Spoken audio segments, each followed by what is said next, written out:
Welcome to Hard Talk. I'm Sarah Montague.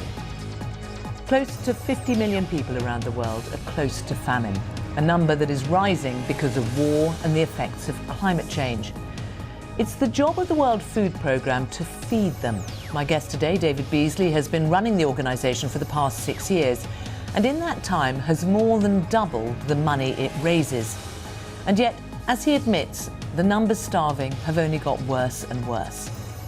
He's about to move on, so what did his time at the top of the world's largest aid agency teach him about one of the greatest problems mankind faces? How to ensure no one dies of hunger.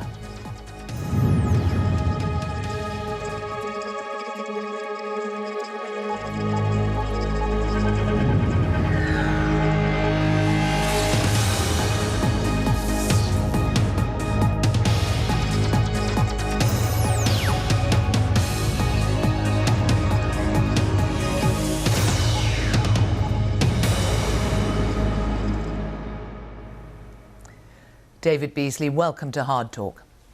Thank you, Sarah. Now, you have said that when you took on the job 6 years ago, you thought you could put the World Food Programme out of business because you could solve world hunger. At that time, there were 80 million who you described as marching towards starvation. And yet the figure now, who you would classify in that way, is 350 million. Was it ever solvable? Or is it just an impossible job? Sarah, it was and it is. Unfortunately, when I took this role, as you said, I thought we could put the World Food Programme out of business. There were 80 million people in extreme hunger. There was no reason with all the wealth and all the technology we couldn't do that. But what happened? We had war after war, then climate shocks on top of that, then COVID with the economic devastation, and now, of course, we got the breadbasket of the world, Ukraine. And so we have just compiled on top of one devastation to another. Now we're facing 350 million people that literally don't know where their next meal is coming from, marching towards starvation. And it breaks my heart that we have not been able to end world hunger, because I still believe we can do that. Well, even now you think it's possible to end world hunger? I do. If we end the wars, there's no question. Even with climate shocks, we can do it. But we've got to end the wars, and we've got to change our approach long term with regards to how we address extreme hunger in many of the troubled countries around the world. OK, but you're talking about, I mean, you're making it sound sort of like there's something that's very eminently doable. We've got to end the wars. We've got to, you know, even if it was one war, the Ukraine war. As things stand, is it just going to get worse? Yeah, at this stage, I would say it is going to get worse. And when you look at the last few years, when I took the role, 80 million people, and then it jumped to 135 before COVID. And that was because of war and climate shocks.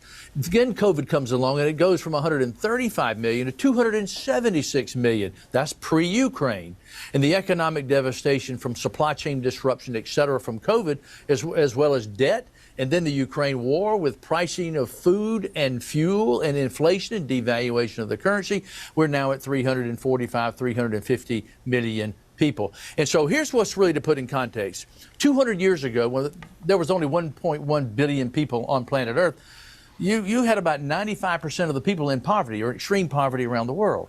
Well, we've reduced that to less than 10%, but now we're going backwards. So we've built systems that really are addressing poverty and hunger. Now tell that to the 10% that we're not reaching, and we can reach them. We can improve the systems to reach them, and we must do so. But right now, Sarah, we're going backwards for the first time in hundreds of years.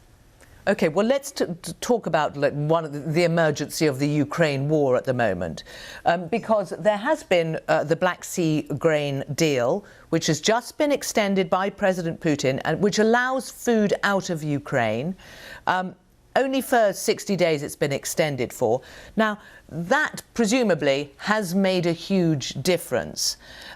Is there any justification, though, for Russia's position that they'll only extend it for 60 days and only if Russia can export more of its grain and fertilizer? No, there's no justification for that at all, in my opinion. In fact, when the war started and everybody in the world was focused on the Eastern military front, I was zeroed in on the Odessa port region saying, look, if you don't open up these ports, we're going to have a global food crisis around the world on top of what we've just experienced with COVID and climate shocks and war in other places around the world. So I was saying you've got to open up these ports because Ukraine alone grows enough food to feed 400 million people, and we were exporting over 5 million metric tons per month through those ports. So it was critical to get those ports open, which is why early in this military campaign, I went down to Odessa and tweeted to Putin saying, you will bring famine to the rest of the world if you don't open up these ports. Okay, but, and we were able. One of the problems is Russia also is responsible for feeding huge parts of the world. And they argue that their grain and fertilizer is blocked when it shouldn't be, because it's not meant to be affected by sanctions, but it is. And President Putin says that sanctions are to blame for the food security in the global south. Does he have a point about that? Well, everything is involved and engaged with the problems we have on food security. And I think what we've seen in this context of war with regards to Ukraine, it was like fuel on top of a fire. And that's what we're facing. And I've said to leaders around the world, I don't care if you love or hate Russia, but you've got to have their food and you got to have their fertilizer, because the entire world is at risk right now. This is no time to play with food and fertilizer, so we must move these supplies, which is why we've been pushing for sanctions relief to assure that food supplies move around the world. And I know many countries like the United States and France have worked with us to make certain that these supplies move, but there more must be done. This is a complex area and it's politically driven, but right now, the humanitarian dire consequences of the poor are at stake, and it is going to get worse in the next 12 months. You say it's politically driven. The EU Commission President Ursula von der Leyen describes it as a cold, callous and calculated siege by President Putin on some of the most vulnerable countries and people in the world, with food becoming part of the Kremlin's arsenal of terror. Is she right? Has Russia weaponized food? Well, three things. Number one, they need to end the war. That's the best thing that could happen. Number two, make certain that fertilizers and food can flow in and out of Ukraine, as well as the whole entire Black Sea region. So we've got our issues here. There's no question about it. And the pressure needs to be brought to bear on everyone involved in this conflict, and especially Russia, to allow the foods to flow and allow the farmers to get into the fields. Because let me say this very clearly, because Ukraine doesn't have the fertilizers it needs. It can't get in the fields that it needs to produce the amount of food that's necessary around the world. Okay, but do you think Russia sees food as a weapon? That's a good question. I'd have to give that some real deep thought, but I don't think there's any doubt that in this context, it truly has impacted the food security situation around the world. You're loath to go there because of what the politics of it and what it might mean. Yeah, I mean, I've been pretty clear about Russia opening up the ports. That's been very clear from my point. We're a United Nations organization, and I've been pretty strong and pretty tough in this area. But at the same time, we have to work with all sides to move supplies. But at the same, being very clear, Russia needs to help us move these grains, allow us to move everything of food-related and fertilizers out of the port, as well as the rest of the world. And the greatest effect, is it being felt by Africa when you look at what's happening there? The poorest of the poor countries are impacted the most. And now we're talking about Africa. You're talking about a continent over 1 billion people. 70% of all the food that's consumed in Africa is produced by smallholder farmers. The smallholder farmers can't afford the fertilizers if they can get them. So we're looking at a significant decrease of food production by the smallholder farmers in Africa. This is a continent, quite frankly, that ought to be feeding the rest of the world, but for a whole myriad of reasons, compounded by the fact that many countries in Africa depend upon Russian food, Russian fertilizer, and imports from the rest of the world. Right, so they are the collateral damage in this. They also seem to be bearing the brunt of climate change. Is that a fair assessment? Yeah, it's a very, very fair and a very accurate assessment. And I can give you example after example. For example, like Somalia, 5 rainy seasons back to back didn't show up. We go into the Sahel region, for example, where you've got just drought flash flooding, and the people literally are starving to death. And you compound that with the war, you compound that with fuel costs, food costs, lack of availability. You can see that many of these nations, Sarah, are very vulnerable, and particularly like in the Sahel, where you've got ISIS and Al-Qaeda, and you got Boko Haram, and in Somalia you got Al-Shabaab, who exploit these types of situations. And that's why we must be in there to help stabilize these regions. And we've got solutions while the world deals with mitigation of climate. We've got to have adaptation for these countries to survive in the interim, and we've got solutions for that. Okay, I'm going to come on to the solution shortly. I just still want to look at the drivers for this. And one of them, I know your own Director of Climate Change says, Gurno Laganda, he said that climate is pushing the aid system beyond the point where it can deal with the runaway train. What did he mean by that? Well, for example, the number of people just in the last couple of years, 2 years ago, 30 million people were displaced because of climate alone. And that number is only going to get worse and worse.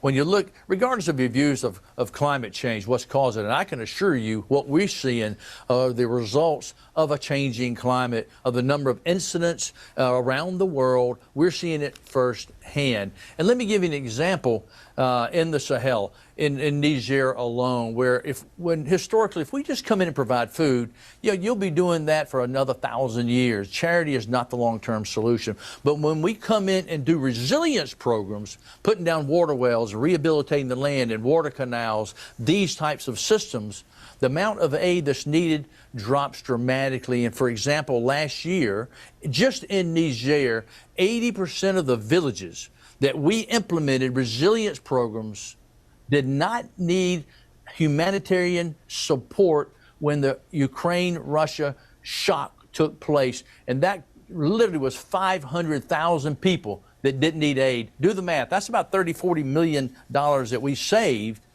by putting down resilience programs, and they were able to survive with, in fact, more than survive, and some of them were able to thrive. And I could give you incredible positive stories. We'll come back to that. But you're in a situation where, as we say, the numbers have just got intense. The demand is huge. And you're in the position of having to make choices. You said we're taking away from the hungry to feed the starving. How do you decide who gets fed and therefore survives? Well, several factors. Number one, our donors, where we receive the money from and how they direct the money in general. Then number two, we have a classification system of the most vulnerable to the least vulnerable, IPC level 5, 4, 3, etc. Now, the UN use that lingo and nobody knows what you're talking about. I use terms like famine, knocking on famine's door, marching to starvation, on the brink of starvation. And so right now, as you and I talked about earlier, we've now got 350 million people marching to starvation. Out of that, 50 million in about 50 countries, give or take, are knocking on famine's door. So obviously that 50 million has got to get food, otherwise they clearly will die. So one of three things will happen in this situation. One, you will have starvation, death, famine. Two, you will have a destabilization of the nations. Three, you will have mass migration. And I can assure you that it's 1,000 times more expensive not to go in and help these people in a time like this. But sure. But at the moment, the World Food Programme are making decisions, and whatever classification system you use, where, for example, at the moment you're cutting rations to the Rohingya refugees in Bangladesh because you're short of money, and their monthly allowance is going down to $10 per person, cut by just under a fifth, when you've already got children in those camps who are stunted and underweight. I just wonder, and take your point that it's how much you can raise from donor countries, to some extent they do, but that's also based on the decisions that you make as to who lives, and effectively who lives and who dies. No, I had someone that said to me one day, "You've got the greatest job on the planet, saving the lives of millions of people every day." And I said, "I do, I really do. But I want to tell you something that's going to bother you. I don't go to bed at night thinking about the children we saved. I go to bed at night heartbroken about the children we couldn't save. When we don't have enough money, Sarah, we have to choose which children eat, which children don't eat, which children live, which children die." And so our classification system, we reach the most vulnerable first.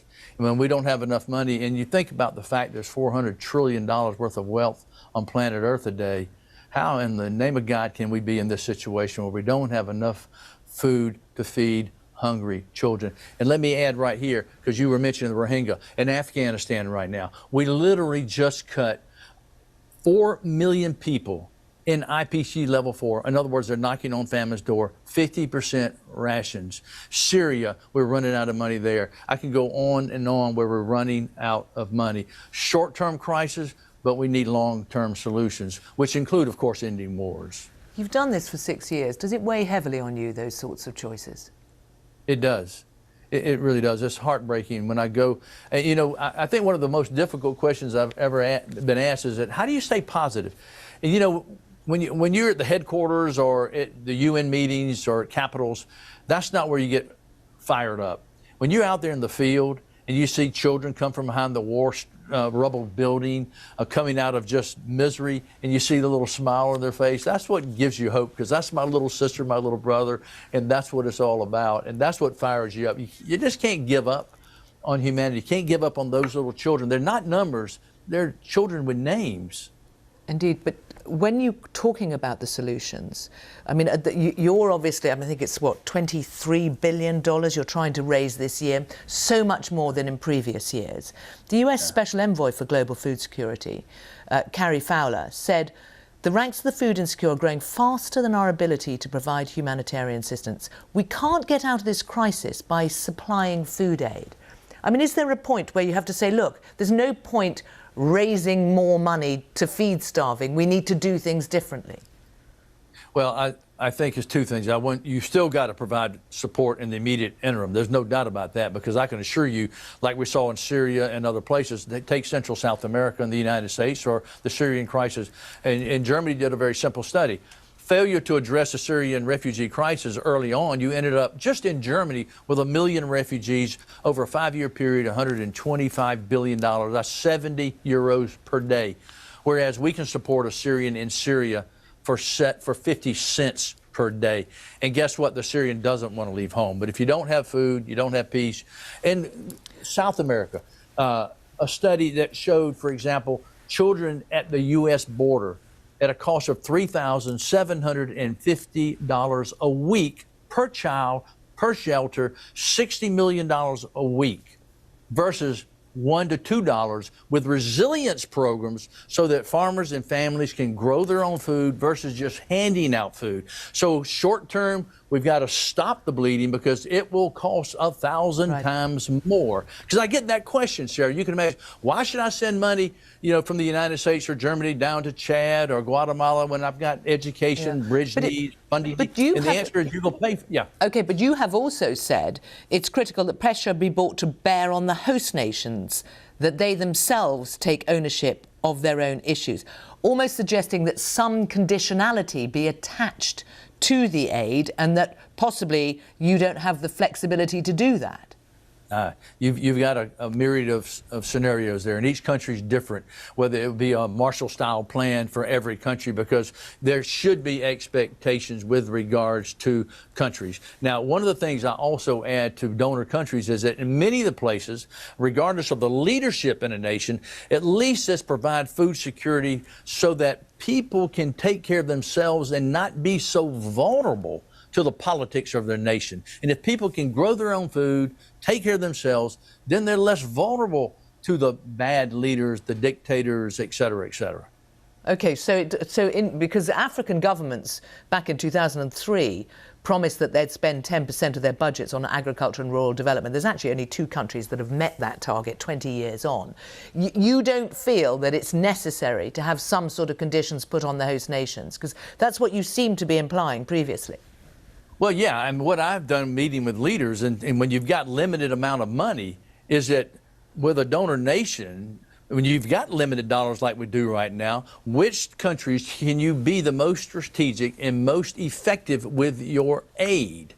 Obviously, we don't have enough money, so which countries are willing to work with us so we can reach the most children, the most families possible? And I think we've got to turn up the pressure on everybody with regards to where we are right now. Okay, what about China's role here? Because the United States has been very critical of what they say is hoarding, Others might suggest it's stockpiling. James O'Brien, head of the US State Department's Office of Sanctions Coordination, says it's a very active buyer of grain. And in fact, the Department of Agriculture, US Department of Agriculture, suggests it's got 69% of the world's maize reserves, 60% of its rice, 51% of its wheat. Can just even releasing that would push prices down? Should it be doing that to alleviate world hunger?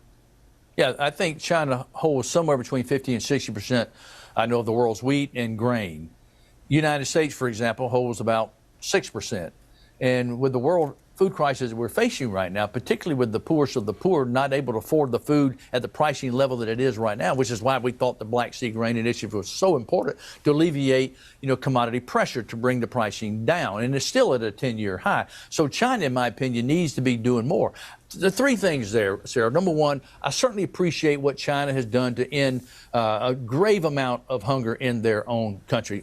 Amazing success story. Number two, they need to step up on the humanitarian development side. Let me just give you an example. In 2022, the United States, on an average, gave the World Food Program $22 per person. The United States population is about 332 million people. That was $7.4 billion that we received from the United States, the world's largest economy. The number two largest economy in the world is China. Well, $1.4 billion. We received a little less than 1 cent per person at $11 million. So China needs to do more in the international realm of things. They need to be more engaged in the multilateral context. The United States leads in this. Other countries do a great job. But in my opinion, China needs to be more of a team player for the world at a time like this. We're talking about where responsibility lies. Does the responsibility also lie with rich people? Oh yeah, you know how I've been very clear about that. Particularly with COVID, when the average billionaire, their net worth increase was like $5 billion a day. It's incredible, incredible. The average net worth increase for billionaires was about $5 billion a day. So I'm not asking the billionaires to charitably resolve all these issues. While we have a short-term phenomena, I want them to engage in the game with all their technology and all their expertise, intelligence. Engage with us. Let's end hunger around the world. Nothing's more important than ending hunger for the people around the world at a time like this. And we are at a world population of about 8 billion. What do you think it's going to be when we have 10 billion? We're struggling now. And briefly, has any philanthropist responded to your call when you ended up in a spat with Elon Musk? Well, some of them have engaged, not necessarily with us. Some of them have engaged with us, not to the level of the degree I want. Our private sector donations have gone from about 20, 30 million to about 500 million, but the needs are so great, as you can imagine. Now, we need their engagement. Now, what about you? 6 years at the top of this organization, you go, but I imagine you're going to return to US politics. That's what's been suggested. Is that your plan? Last week, my daughter had our third grandchild, a little girl, and I'm looking forward to going home and relaxing for at least a few weeks or a couple of months, and we'll see, to take a break and really think about what's next. I don't know yet. We'll see. But I presume that a return to Republican politics in the U.S. is what? Who knows? I don't know if I'll return to politics. I definitely will return to helping people. And quite frankly, I'm really upset with both parties in America right now. I think the Democrats and Republicans, while they come together on food aid, and that is a beautiful thing. Just last week when I was in Washington, meeting with the Democrat and Republican leaders, both ends of Pennsylvania Avenue might be fighting on everything. But when it comes to food security, they come together, and that's a beautiful thing. David, that's good, yeah. David Beasley, thank you for coming on Hard Talk. Thank you.